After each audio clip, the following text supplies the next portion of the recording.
కార్తీక్ దీపం సీరియల్‌లో మనం అనుకున్నదే జరిగింది. సుమిత్ర గారికి బ్లడ్ క్యాన్సర్ అనేసి. నేను మీకు ఎప్పుడో చెప్పాను. ఎగ్జాక్ట్‌గా అదే జరిగింది. ఈరోజు ఎపిసోడ్‌లో అయితే మనకు క్లారిటీ అయితే వచ్చింది. అలాగే కార్తీక్ బాబు కన్నీళ్లు పడతా ఉంటే, మన ఇంట్లో వాళ్ళకి బాధపడినంత ఫీలింగ్ అయితే ఇచ్చారు. నెక్స్ట్ లెవెల్‌లో అయితే యాక్టింగ్ చేశారు. అలాగే మన దశరథ్ గారికి, సుమిత్ర గారికి దీప అనే అసలైన వారసురాలని తెలియాలంటే ఇంక 2 రోజులు మాత్రమే మన కార్తీక్ దగ్గరైతే ఛాన్స్ ఉంది.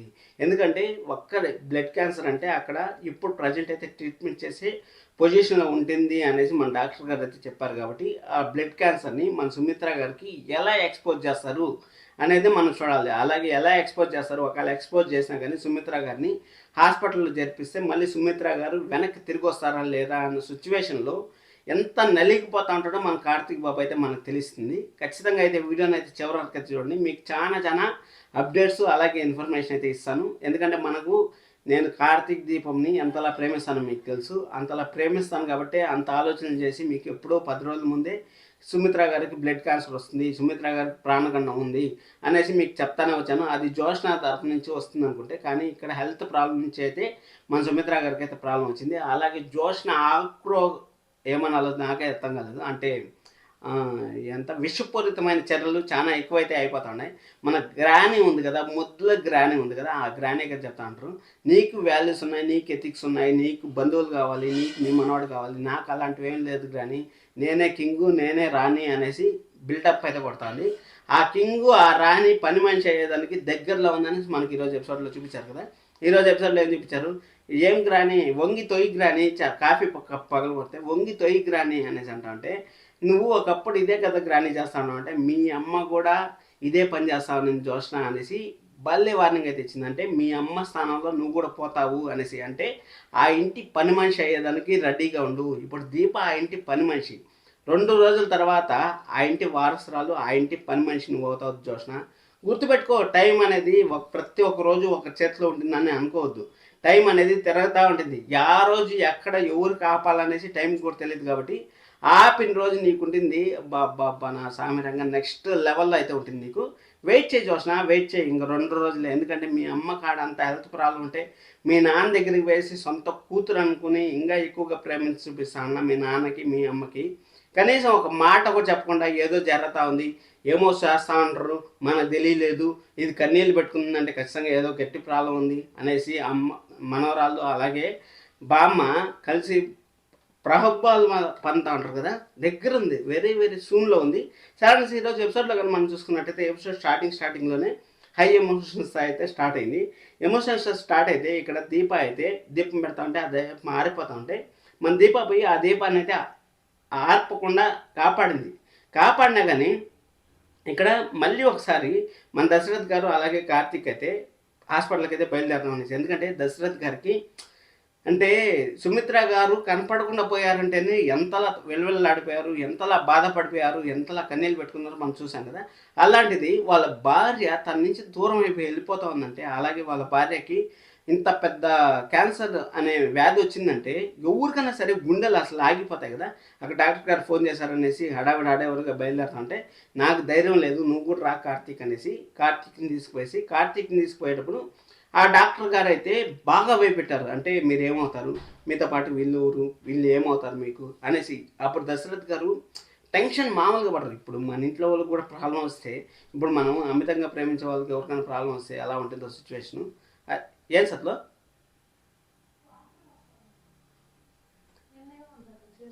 అమితంగా ఉండే వాళ్ళని మనం ఏదైనా ప్రాబ్లం అప్పుడు క్యాన్సర్ అని చెప్పినారంటే అక్కడ ఖచ్చితంగా సమస్య అయితే వస్తుంది.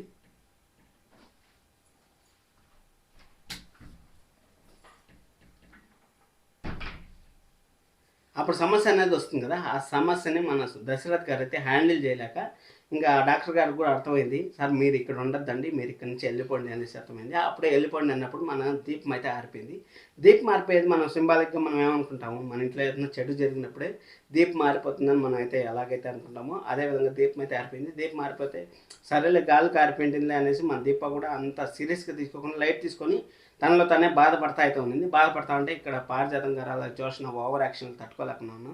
అక్కడ కాశీ జైల్లో ఉన్నాడు కదా, మీ తమ్ముని తీసుకొచ్చి ఏమైనా ప్లాన్లు చేసావంటే, అవంతా ఏం ప్లాన్లు చేయలేదు కానీ మనం అనుకున్నట్టంతా జరగదంటే, నువ్వు అనుకుంటే మాత్రం ఏమైనా జరుగుతుంది కానీ నువ్వు ఏమన్నా నీ నెత్తిని నువ్వు చెత్తేసుకోవాలంటే నువ్వు ఏమైనా చేస్తావు కానీ ఎదుటోళ్ళ మీద చెత్త నుంచి బయట రప్పించాలంటే మాత్రం ఎదుటోళ్ళ మీద చెత్తేస్తావు, నీ పైన నువ్వే చెత్తేసుకుంటావు నీకు తెలియకుండానే.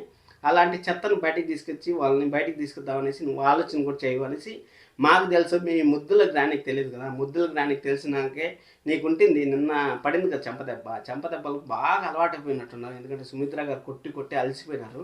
ఇప్పుడు మీ బామ్మగారు స్టార్ట్ చేశారు. మీ బామ్మగారు స్టార్ట్ చేస్తే మీ బామ్మగారు కూడా అలవాటైతే అక్కడ మాట్లాడుకుంటామంటే సరే అనేసి బాబు దీప ఒకటే ఉంది, కార్తీక్ అక్కడ పోయాడు అనేసి ఎప్పుడు పక్కన వాళ్ళ గురించే మాట్లాడుకోవడం. కానీ ఒక్కరికి కూడా సమస్య అరే మనం ఏముంది, మన వెనకాల ఎంత ఉందని చూసుకోవాల్సిన పని లేకుండా పక్కన వాళ్ళు ఏం చేస్తూ ఉంటారు, యాడికి పోయినారు అనేసి మాట్లాడుతూ సరే అనేసి దీపాన్ని పిలుస్తుంది. దీపాన్ని పిలిస్తే దీప కాఫీ ఎత్తుకొని వస్తే ఏంది ఎర్రగా ఉన్నాయి, రాత్రంతా నిద్రపోలేదా, నీ మనవరాలు నీ ఆడబిడ్డే కదా అనేసి అంటే అక్కడ జోష్న ఒక మాట అయితే రాంగ్ మాట అయితే మాట్లాడింది. ఆ రాంగ్ మాట మాట్లాడినా కానీ అక్కడ ఎవరు ఇంకేం సమాధానం చెప్తుంది చెప్పండి. దీప అసలు ఉండే బాధల్లో మనకు ఉండే చాలే అనేసి దీప కూడా బాగా డిస్టర్బ్ అయితే అయిపోయింది. డిస్టర్బ్ అయిపోయిన తర్వాత ఇంకా పారిజాతం గారు కాఫీ తీసుకొని నేను వెళ్తాను అనేసి గట్టిగా అరిసేకుంది. కాఫీ లాగ్ కిందేసేసేకుందికి అక్కడ మన శివనారాయణ గారు అయితే వచ్చి కాఫీ ఎలా కింద పడిందో నాకు తెలుసు అనేసి శివనారాయణ గారు కూడా ఒక వేస్ట్ ఫెలోనే అని చెప్పచ్చు. ఎందుకంటే అన్ని కుతంత్రాలు చేస్తాను, మనవరాలు నాకు చెప్తానే ఉంటారు.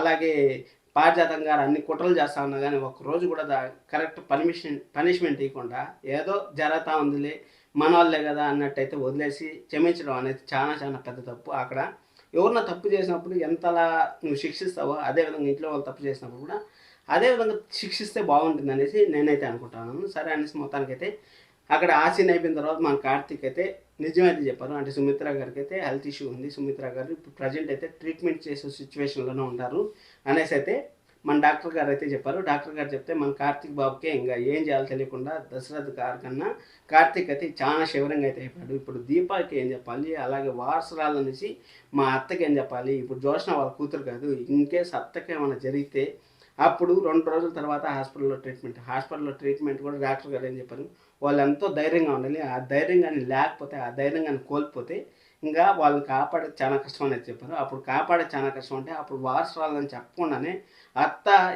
అత్తకి ఏమైనా అయితే ఏం చేయాలనేసి మన కార్తీక్ బాబు అయితే వారసురాలు అనేసి అయితే మన దీప వారసురాలు అనేసి అయితే మన సుమిత్ర గారికి అయితే చెప్పాల్సి ఖచ్చితంగా వస్తుంది. అలాగే ఇక్కడ దీప కూడా సీఈఓ అవుతుందని మనం అనుకుంటున్నా. ఇప్పుడు దీప పోయి హాస్పిటల్లో అయితే ఉంటుంది, ఎందుకంటే సుమిత్ర గారికి హెల్త్ ఇష్యూ ఉంది కాబట్టి. దీప హాస్పిటల్లో ఉంటే ఇంకా జోష్న చేయాల్సిన ఆకృత్యాలు ఆక్రోశాలు అన్నీ చాలా చేసేస్తుంది. అక్కడ ఫైల్ బయటికి తీసుకొచ్చినట్టయితే మనకు ఒక వీడియో అయితే లీక్ అయింది కదా, ఆ ఫైల్ బయటికి తీసుకొచ్చినా కానీ ఆ ఫైల్ని సరైన పద్ధతిలో ఎక్స్పోజ్ చేసే వాళ్ళు ఉంటారు కాబట్టి మరొకసారి అయితే జోష్న అయితే తప్పించుకునిందని అయితే చెప్పొచ్చు. తప్పించుకున్న తర్వాత ఇంకేముంది అంతేలేండి. ఇంక సుమిత్ర గారు మనకి ఏమవుతారనేసి మనం అయితే చూడాలి. ఇంక 2 రోజుల ఎపిసోడ్లని మనకు 20 రోజుల ఎపిసోడ్లకి అయితే లాగేస్తారు. ఎందుకంటే సుమిత్ర గారిని ఒప్పచెప్పి అక్కడ హాస్పిటల్ తీసుకెళ్ళి హాస్పిటల్లో ట్రీట్మెంట్ మొదలయ్యేదానికి ఇంకొక 20 ఎపిసోడ్లు అయితే మీరు కంటిన్యూస్గా అయితే పెట్టుకోండి. ఖచ్చితంగా happy new year once again. Wish you all. మీరంతా బాగుండాలని నేను కోరుకుంటున్నాను. సబ్స్క్రైబ్ చేసుకుని నన్ను కూడా బాగా చేస్తారని ఆశిస్తాను. Thank you so much.